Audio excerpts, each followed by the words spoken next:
Welcome back, my friends, to the show that never ends. I'm Brandon Ware. You're watching Angel 65, my channel for all things music related, music reviews and music posts, and this is Chapter 4 of Pink Floyd Deep Dive, where we are talking about the Dark Side of the Moon. So what you see here is the Dark Side of the Moon Immersion Box Set, though I'm not unboxing it in its original form because there's some stuff that's not currently in the box, and I've added some stuff to it that I personally believe should be in there anyway. And with those additions, you have what I would consider pretty much the definitive edition of this album, and far superior to that lavish but overpriced and unnecessary 2023 50th anniversary box set that was released. The box itself is really lovely. I've always thought that artwork was super cool. You can see the printing on it is like heavy gloss. Spine just says immersion. There's the card sheet that would have originally been on the back of this, illustrating all of what's inside here. The scarf is currently being used as a decoration. The coasters are long gone. Some of them I still have and are using as decorations, but most of them have just disappeared, which, you know, whatever. And the art print is actually part of my set that you'll see when we're in the chair. So if I lift this off, initially there would have been a piece of foam in here and the scarf would have been on top. Instead, what you see are, first off, the marbles, which are completely pointless, but honestly I think these are much cooler than concert tickets and just little pieces of paper. At least this is something interesting. I've considered using these as decorations, but I don't really see the point. But it is an interesting idea for a box set, certainly. So going down from the top layer, we'll start with the most recent thing that's in this box set, which is the 2023 Atmos standalone Blu-ray. I initially had the 50th anniversary edition box set, ironically even before I had an Atmos machine. But once I got my Atmos system and this was released as a standalone product, I decided to sell that rather large box set because I did not see the point. So here is that standalone Blu-ray. This comes with a postcard and a sticker, of course, and a booklet, which is really nice and has some excerpts from the Rainbow Theater program that's in the early years box set, actually. But there's one gripe I have with this, which is that the lyrics are printed out of order. And what's odd is the page numbers are correct, but the second side of lyrics are printed before the first side. But other than that, it's a quite little nice booklet. And this is interesting. Rather than having a disc like button in there to put the disc on, there's a separate little disc sleeve with the disc inside of it. So this disc includes the Atmos mix, the 2003 5.1 mix, which is the same mastering as on the SACD and on the Immersion Blu-ray. And it has a new 2023 remaster in stereo in super high resolution, 192 kilohertz. So this product is well worth owning and is one of the best releases of this album I have ever seen. Here's the Blu-ray originally included with the Atmos box set with the list of contents. This has the 5.1 mix, the quad mix, the 2011 stereo remaster, Live in Brighton, 2003 documentary, which is an electronic press kit for the 30th anniversary SACD, and then about an hour's worth of concert screen films, both in stereo and in 5.1. This Blu-ray disc actually failed, as quite a number of them had, but I was able to get it replaced. This is disc 6 CD, which has an early mix of the Dark Side of the Moon, plus some additional bonus tracks. The disc art for this has one of the stained glass window variants from the Dark Side SACD. This is the 1992 remaster, just in a CD wallet. And here is the Dark Side of the Moon, the making of classic albums in a Super Jewel box, which really should have been included in this box set anyway, but probably wasn't for copyright reasons, I would imagine. So there's the disc. Underneath you get all 3 cover variants up to that period. And then in this little insert, you just get some credits for the album and the chapter selection. So there's all the things that I've added to it. The making of, the Atmos Blu-ray, and the 92 remaster. And everything else that you'll see was originally included. So this is the credits booklet.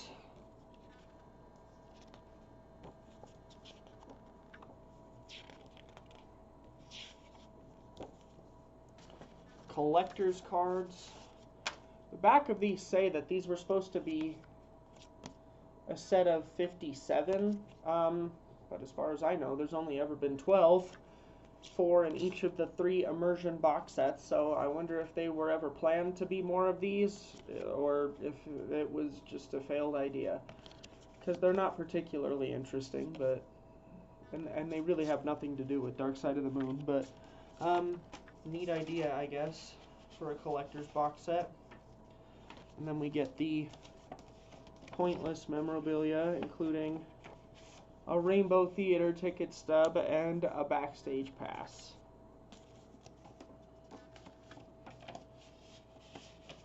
This envelope has questions for assorted lunatics, and this is a handwritten note by Roger Water discussing the voices on Dark Side of the Moon.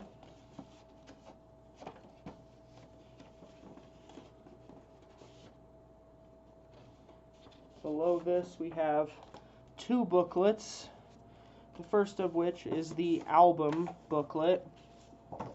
So this just includes lyrics, some disc track listing, and loads and loads and loads of pictures of prisms.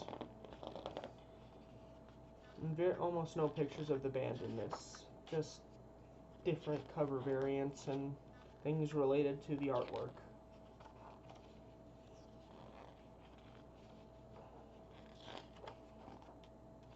That's the only pictures of them in it. Some memorabilia, notes on the cover, SACD cover, a big batch of triangles, the 20th anniversary cover,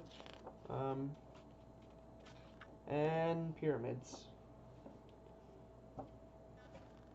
And here we have a tour photo book with pictures by Hypnosis and Jill Furmanovsky.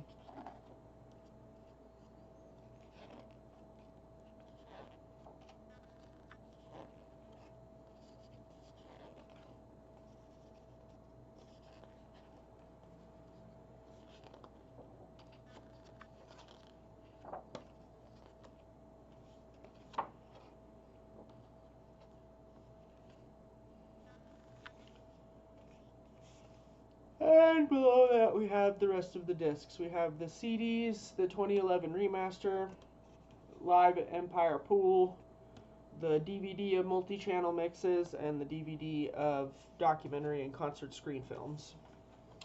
So that is my personalized version of the Immersion Box Set. I also thought I'd show this in here. This is the Dark Side of the Moon 50th Anniversary book.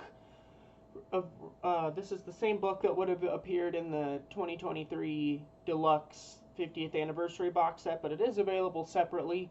And this is nothing more than a photo book containing pretty much all of the photographs that you've already seen in that perfect bound book within the Immersion box set and loads of others, so I just thought I would quickly thumb through this.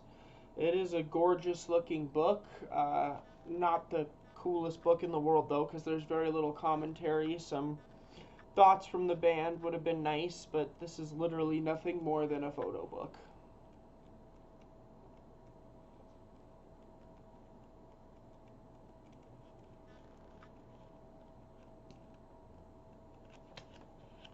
And so there's all of the Dark Side of the Moon material. Hello!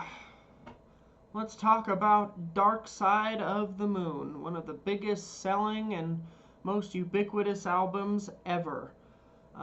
Starting with the Immersion box set. Well, I guess we'll discuss in the order that I decided to go through it this time. I started with the quad mix from 1974. The funny thing about that is that on the Blu-ray, it's included in high resolution PCM 4.0. And for whatever reason, my receiver that does Atmos can't decode this 4.0 PCM. It will just reduce it to 2.0 and only play out of the front speakers. And I've tried changing every setting that I could. So for once, I'm actually happy that Pink Floyd included the DVD, because the DVD actually does serve a function. I was able to still listen to the quad mix, albeit in lossy Dolby Digital, which is a shame, but at least I was still able to hear it. The two DVDs are worth checking out just for the cool audio loops, particularly on the second one. There's a lot of different menus, and Andy Jackson and Damon Idens did some really cool audio loops, like breaking apart James Guthrie's original 5.1 mix and adding in some elements and isolating elements of songs. That was really interesting to hear. The quad mix is certainly not as good as the stereo mix or the 5.1 mix, in my opinion. The quad mix is pretty, it just is a little bit empty sounding. I know it's how the album was always designed to sound, and I think Alan Parsons did do a good job with this mix, but it just sounds a little empty. Part of that might be my fault, though, because, as I said, I wasn't able to use the PCM lossless version. I had to use Dolby Digital, and in order to prevent my system from trying to upmix it to full Dolby Atmos surround, I had to use just the straight setting, which meant no subwoofer at all. So definitely missing a lot of bass definition that would have otherwise been there.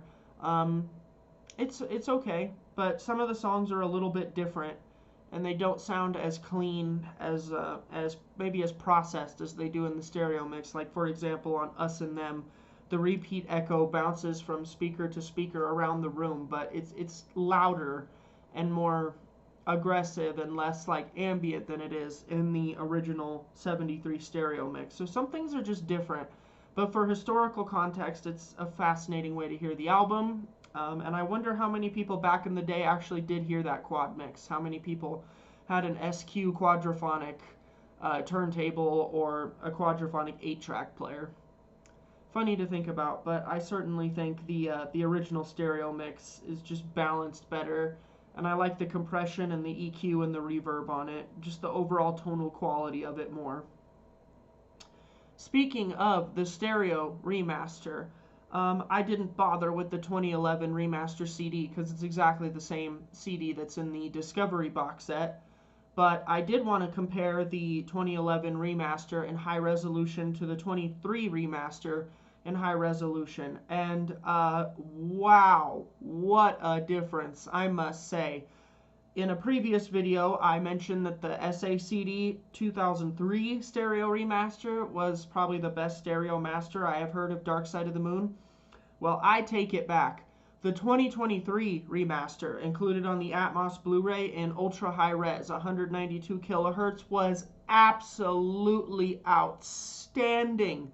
It was mind-blowing.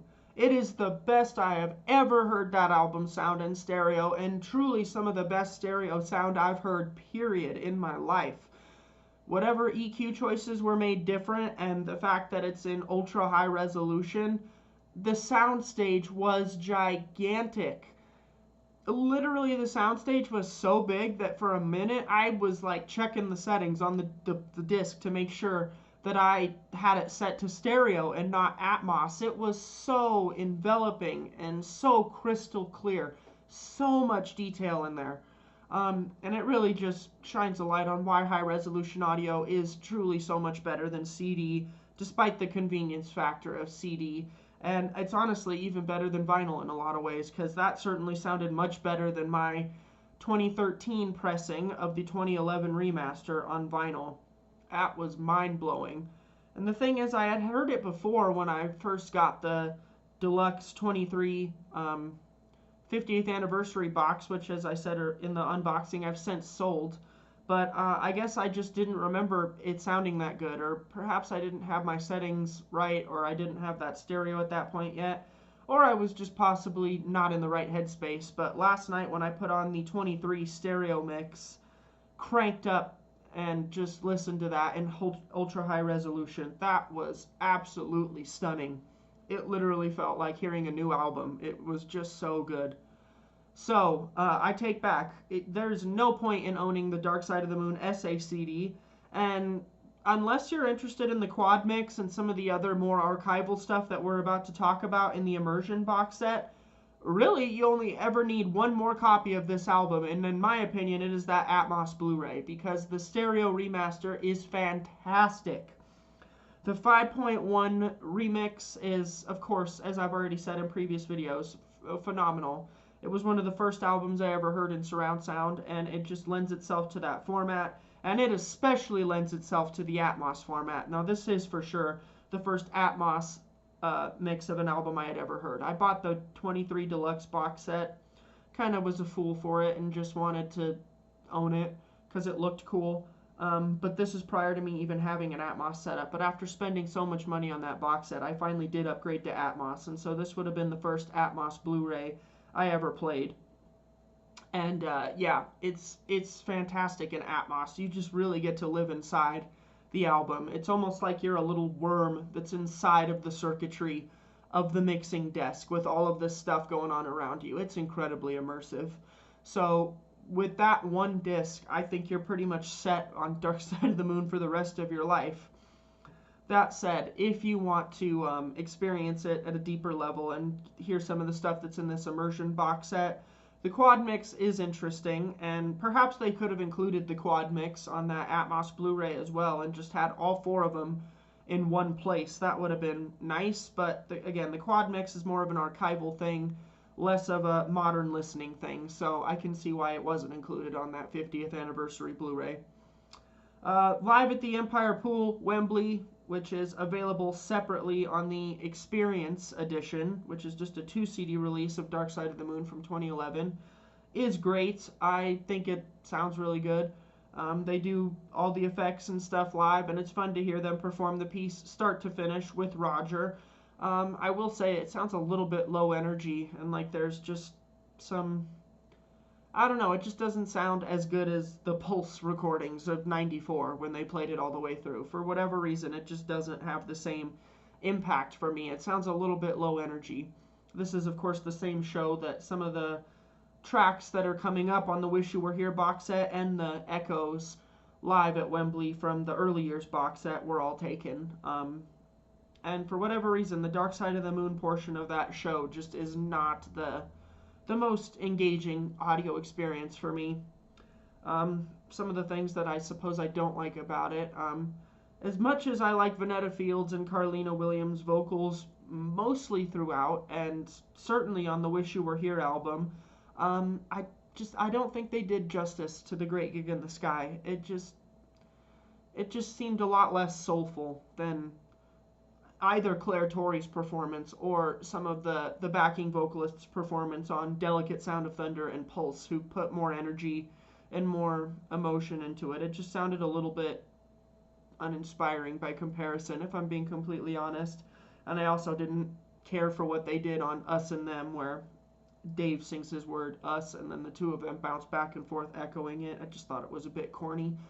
But Dick Perry's sax work throughout the show is good, and the playing is pretty good. David Gilmour's voice sounds a bit raspy, and it doesn't have that enveloping quality that it has on the album itself, but these are just personal opinions. So I honestly wouldn't consider it essential, but what I would like to see is them release the Live at Wembley Blu-ray separately, because I had heard that Alan Parsons did an Atmos mix of the Live at Wembley Dark Side of the Moon.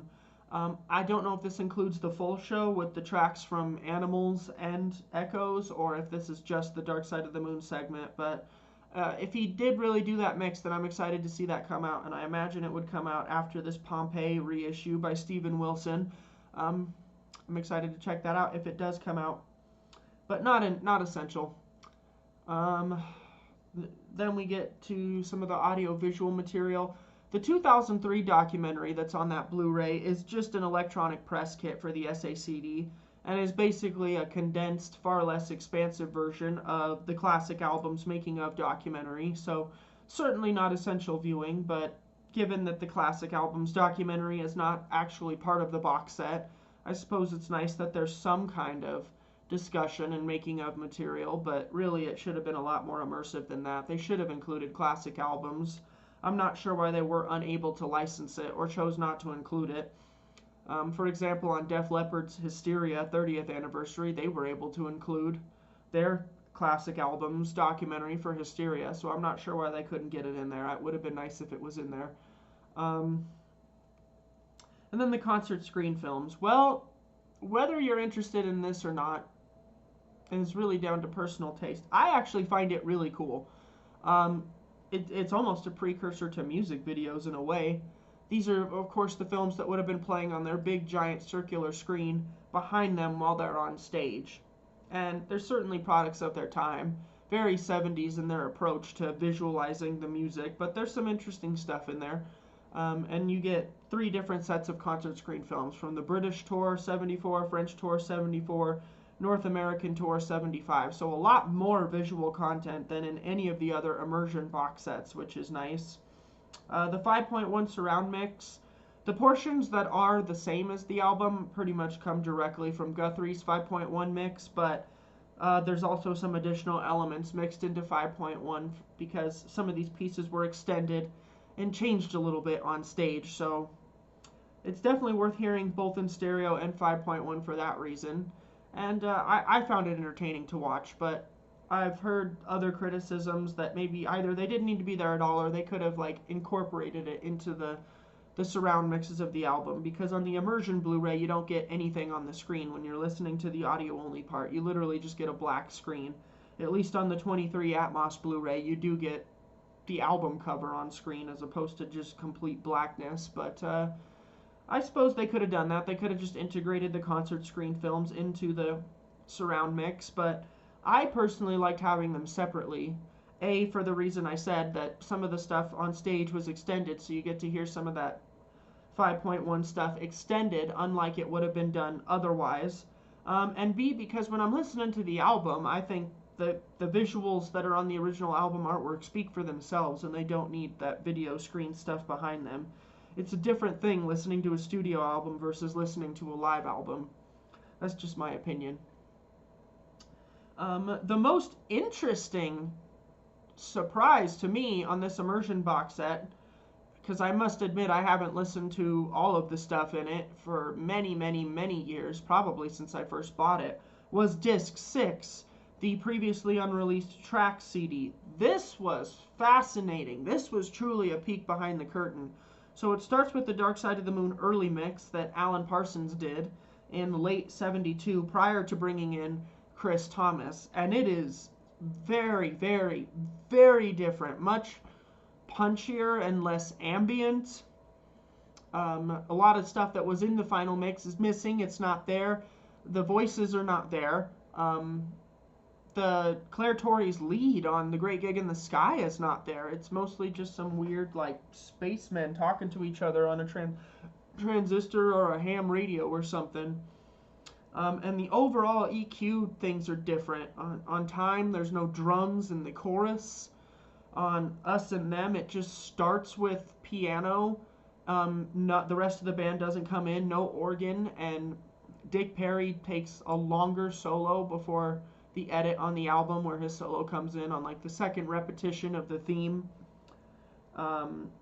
And lots of differences. On Brain Damage, Richard Wright's laugh is not there. It's a completely different laugh, which is far more distracting and a little bit ridiculous. But wow, what a peek behind the curtain. I mean, it is so strikingly different from the finished mix that it's hard to believe they ever considered putting it out like that.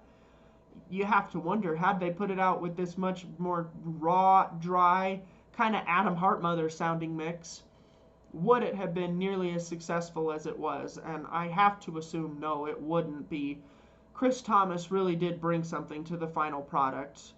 In the documentary, The Making of, which we'll get to next, you know, he and Alan Parsons admit that they disagreed on things like compression, and I've heard interviews with Alan Parsons since where he said that. The one thing he doesn't like about Dark Side of the Moon is there's too much compression on it, but for whatever reason, Chris Thomas just brought he just made it sound bigger and fuller. And of course, there were additional elements added in the final stages, like the Claire Torrey's performance on The Great Gig in the Sky was done during the mixing stage. Crazy to think that such a last-minute addition like that would really become one of the defining moments on the album. It's also important to remember that they had been doing this live for over a year at this point, so that first mix is probably a lot closer to what people were hearing on stage prior to the finished album, which is when they started to expand their stage show anyway. So that was fascinating. That was really fascinating. That was probably the most interesting thing on the entire box set, just because it really did provide some new perspective on an old classic, if you like. As far as the additional tracks on that disc go, you get The Hard Way from Household Objects, which is fun but kind of boring. You get Richard Wright's demo of Us and Them, which I believe is the exact same piano recording that's titled The Riot Scene, included in the 1970 Deviation set for the early years, but it's much longer here. I'm almost positive it's the same exact performance. I could be wrong, though. I haven't listened to those two back to back. Then we get 3 tracks, Live in Brighton, 72. I believe this would be the same show that the Live in Brighton visual material that's on this Blu-ray and also on the early years Blu-ray was taken from. And these are kind of work in progress things that would end up on Dark Side of the Moon. So we get the Mortality sequence, which is basically a working version of what became The Great Gig in the Sky. Again, no lead vocals or anything on this. You get the Travel sequence, which is kind of just a guitar jam that was initially going to fill the spot that On the Run initially would later fill, because at this point they had not used the VCS3. And again, they talk about all of this in the making of documentary. And then we get Any Color You Like, which is not too dissimilar from the album version, but no VCS3 and no Moog or whatever synthesizers are on it. You get a studio recording of the Travel sequence, which is strange because it says it was recorded in October 73, long after the album came out, so I wonder if they brought that piece back and were potentially thinking of using it for the next album.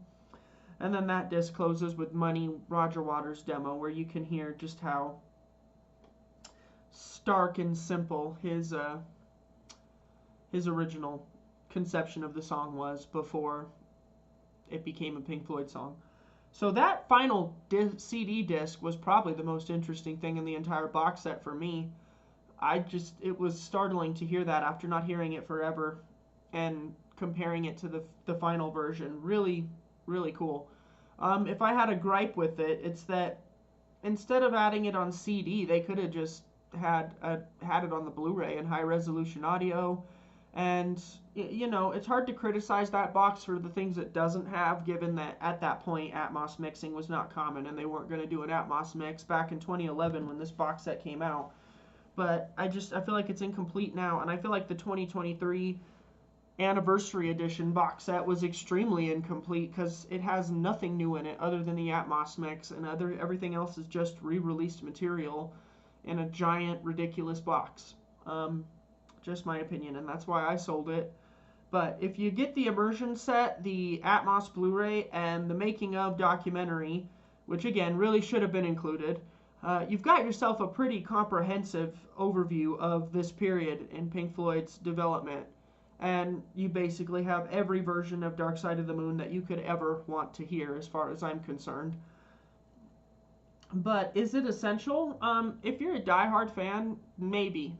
Particularly that disc 6 with the early mix and the alternate versions. That was just mind-blowing. The Live at Empire Pool, like I said, it's nice to have the full Wembley concert, even though it's split across 3 different releases. In fact, I'm not even sure it is one concert. It might have been a series of broadcasts. I don't remember. But, yeah, just not a very good show, to be honest. It's just not them playing at their best or at their peak. But the Atmos Blu-ray is phenomenal. The 5.1 mix is phenomenal. The 2023 stereo remaster in high resolution is absolutely mind-blowing. I heard this interview with Tom Scholz of Boston, where he was saying some of the things he doesn't like about digital is that it just sounds very much like two speakers, whereas analog sound, when it's done really well and mixed really well, it sounds like the sound is coming from the whole wall, from deep within the wall, and just the entire area is resonating with sound. And that's exactly what it sounded like when I played that 23 remaster in high resolution last night. If I closed my eyes, it sounded like I was just in a room with the band. It was remarkable how good it sounded. So that comes highly recommended. And the making of documentary comes highly recommended because it has a lot of clips and of them playing, some discussion of how they got sounds. Unlike the 2003 documentary that's in the box set, we get to hear from Alan Parsons and Chris Thomas, which I think is great because they are both two really important factors in the overall sound of the album. And the band themselves seem very cordial. They all admit how much Roger's plan was a big influence on them at that point, and Roger himself comes across as not a total dick like he seems to in interviews these days. He actually seems quite humbled by the fact that the band brought that thing to life and that it is very much a group piece, not just his, even though he wrote the lyrics. And in the extra features, you get to see him perform Brain Damage on his own, and you get to see, he talks about his worldview and stuff. Again, some of that political stuff. Actually, a lot of what he said I thought was very insightful, and I do agree with it, but for whatever reason, he just comes across way more likable in 2003 than he does in 2025. I don't know what's happened to him in the last 22 years, but it was a nice documentary to watch, especially having not seen it for years and years and years since it was taken down off YouTube for free. I must say, at that point when I first watched it, way back when I got back into Pink Floyd and really decided to do a deep dive in high school, I was in a camper at that point. My room was being worked on, and so I was sleeping in the camper outside for about 2 months, and watching that documentary just took me right back there, man, sleeping in that camper with the rain just pelting down on top of it, because that was just the period in my life where I first became a true Pink Floyd fan. The funny how music and film has the ability to just take you back in time like that, things that I had not thought about in years. That stereo remaster, another thing, like I forget what it is it an orchestra playing Yesterday at the very end of the album, right as the heartbeat fades out? Oh man, I've listened to this album 10 times in the last 5 weeks, and I forgot that was there. That's how good that stereo remaster was. I heard that faint little whisper of whatever it was, Yesterday or something, and I was like, oh yeah, I forgot that's in there at the very end. Mind-blowing, mind-blowing. So, what should you pick up? Well, the Atmos Blu-ray and the Making of DVD, both are really cheap, both are still readily available. You buy those two things, I think you're set. If you want to get the immersion set for the quad mix, for Live at Wembley, and for that early mix, and the concert screen films, there's still probably copies available.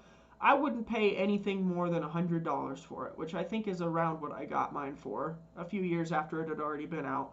Anything more than $100, you're paying too much, because it's just packaging and just some stuff. And also, again, there's the issues with the Blu-ray discs failing, so if you buy a new old stock copy, it's not a guarantee that your Blu-ray disc is going to work right out of the box, and I don't think the recall program is going on anymore. So it's hard to recommend a product when there's that many things going against it.